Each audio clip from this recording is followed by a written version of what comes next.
You want to talk about it? Hey there and welcome to our channel. Our journey with chickens began years ago when our oldest daughter's class hatched chicks.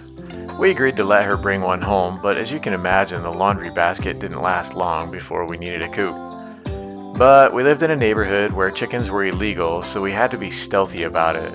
We went with a design that could be easily mistaken for a kid's playhouse, and luckily for us, it worked great.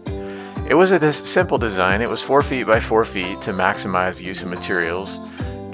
It was super easy to clean. It had secure space under the coop to keep food dry and water and the chickens safe from predators.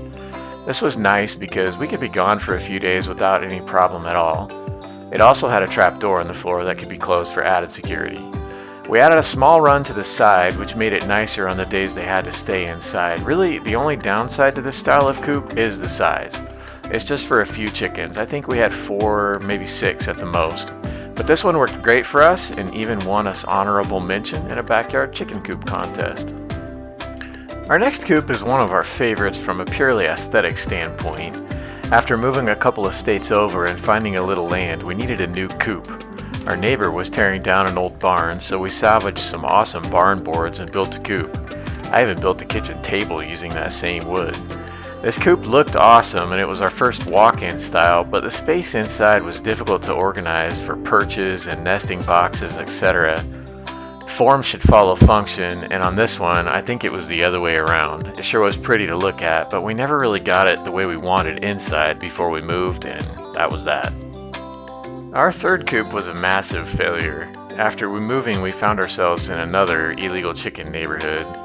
We had a really small side yard that was totally fenced, so we thought we could sneak some chickens in without anyone noticing.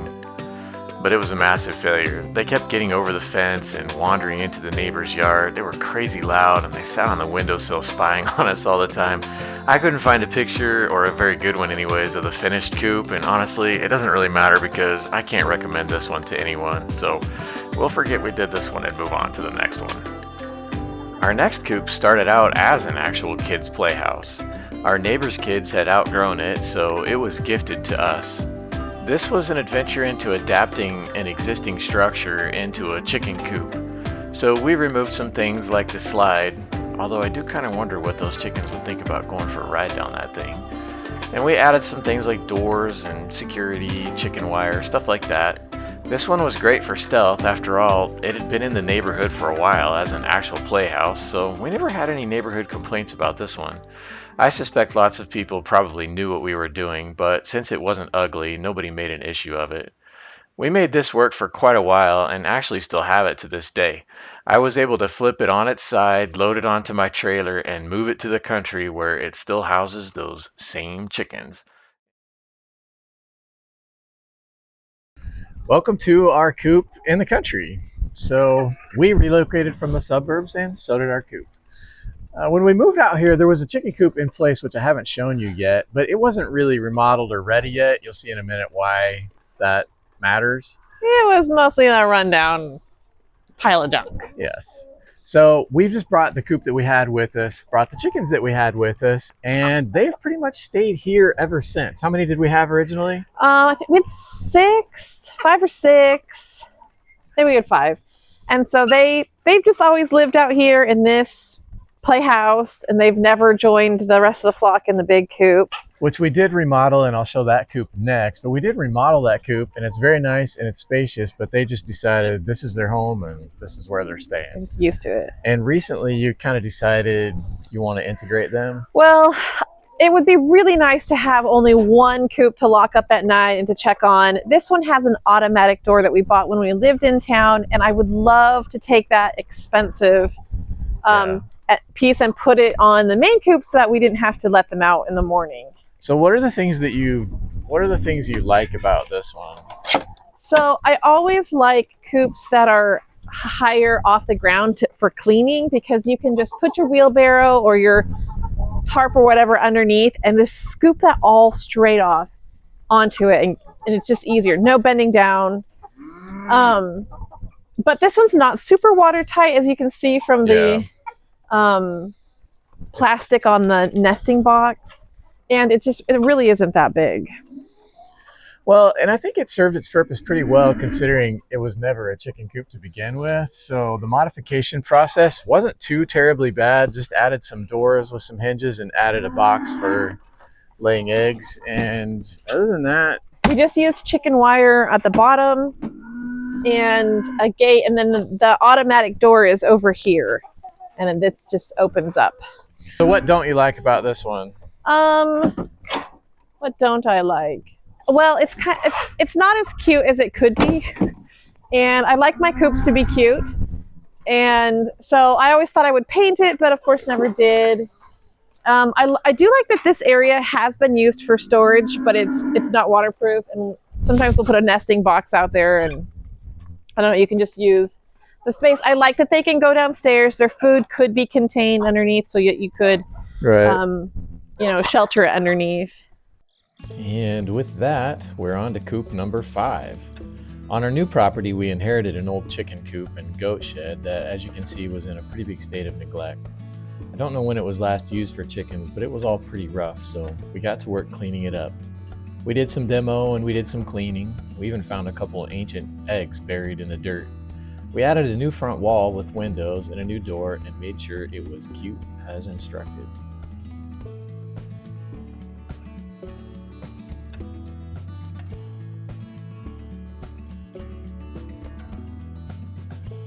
This is probably our final chicken coop that we'll probably ever have.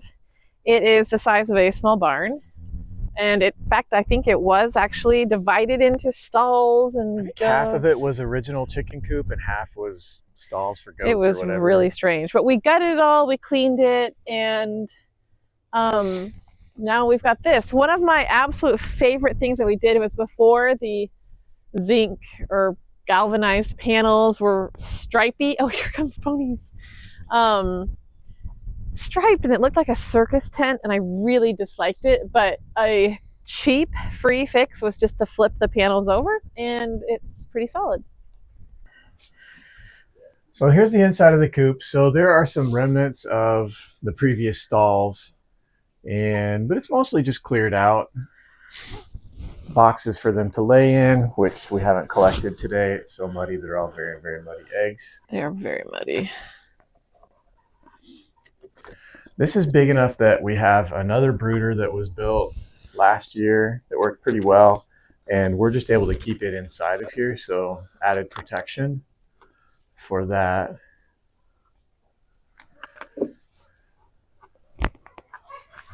One of the things that we like about it is this roll-up guillotine style door. I don't know what to call that, but it's on a bearing, and it's attached to a cord, so we don't have to come inside. We can pull that up and just let the chickens out in the morning, and we close that up at night and secure it, so that's nice.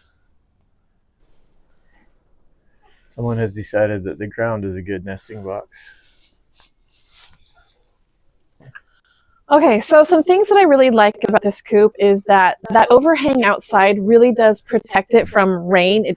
So it stays really dry despite the fact that we have these 3 big windows and this open kind of wall gate area. So I really like that.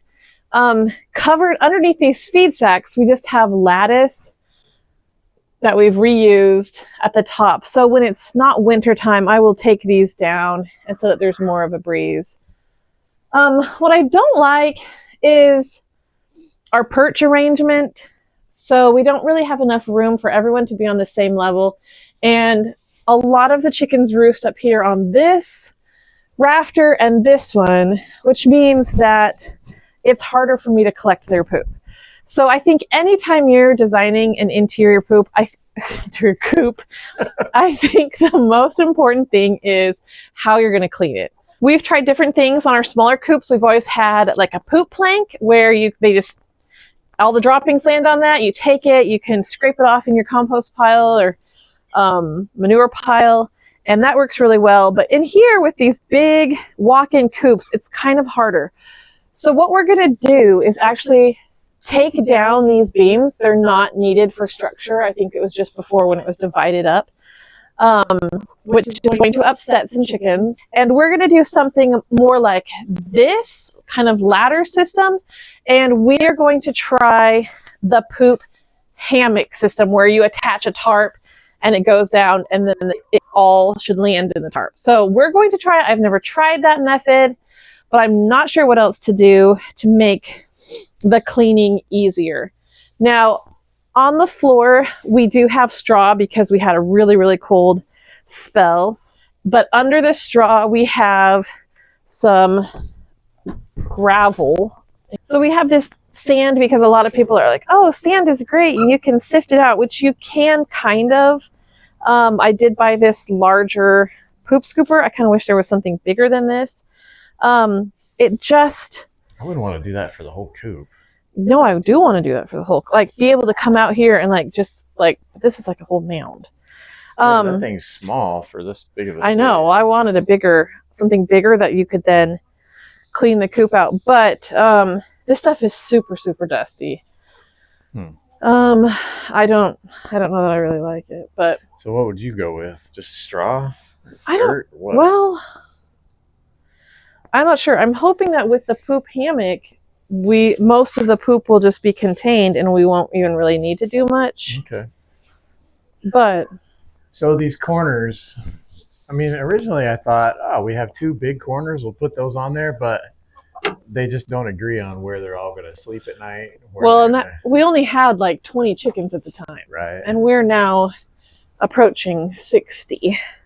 So the plan, I think, is we have to move this nesting box, which that's fine. It's just screwed to those 2x4s on the wall. And where are we putting it? Over there? I think we're going to try putting it under the window and then making this entire back wall like one long nesting perch and then a couple like laddery things to help them get up. Okay.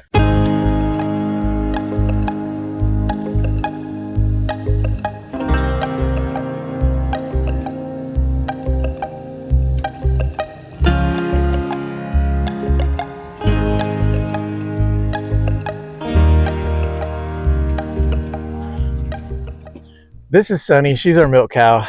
We've had her for 3 months. And if you're new to our channel and haven't seen any of our other videos, she came to us bred, but we did not know that. And we know based on exposure to bull that she is minimum 6-7 months pregnant, maximum maybe more. So with that information, we have to dry her off. And there's been some drama with drying her off. We first just stopped milking her and thought all was going well, only to find out later on that one of our little guys was stealing milk. So we moved her to a different pasture where I have some steers and our bull. Thought all was going well until we found out that our bull was stealing milk. And that's a bad thing. Our bull is not quite 2 years old. He's a Dexter. And we really like him because he has a lot of good traits and a lot of good things going for him, but this is not one of them. And we've had this problem with him before. He was stealing milk from another one of our cows previously, and I had to move him from her, and it had been several months since he was exposed to anybody in milk. And so calls into question his future on our farm. We'll see where that leads us. But in the meantime, Sunny has new digs. And she's got a good setup now, so lots more videos of her. If you want to make the leap from the gateway drug of chickens to milk cows, we did it. We've got some experiences to share, some things to talk about. But we're pretty excited for her to have a calf, and we really hope for a heifer, but we'll see.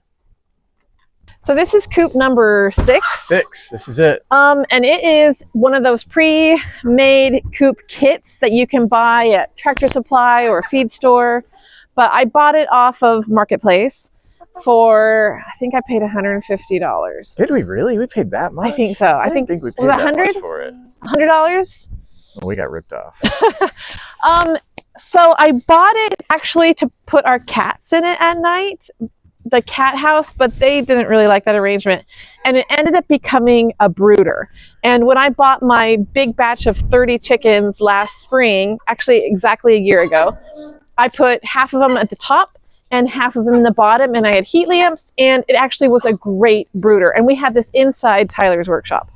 It worked great for that, for keeping the little tiny chicks. This is the hardware cloth, so I wasn't afraid of anything getting in there and killing the chicks. Was this 4 chickens originally, or is this something else? I think it's 4 chickens, because It wasn't a bunny hutch? Well, they used it as a bunny hutch, but I've seen this exact same thing. 4 chickens. 4 chickens. If you were to use this for chickens, I think you could only really keep like 2.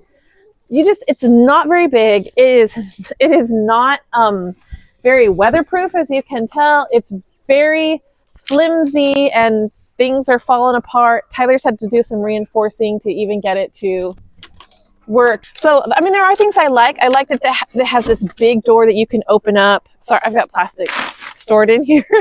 And we put a perch in there. It has a tray for cleaning out, but it does not operate super well. Oh yeah. And so, and then it's got another door here.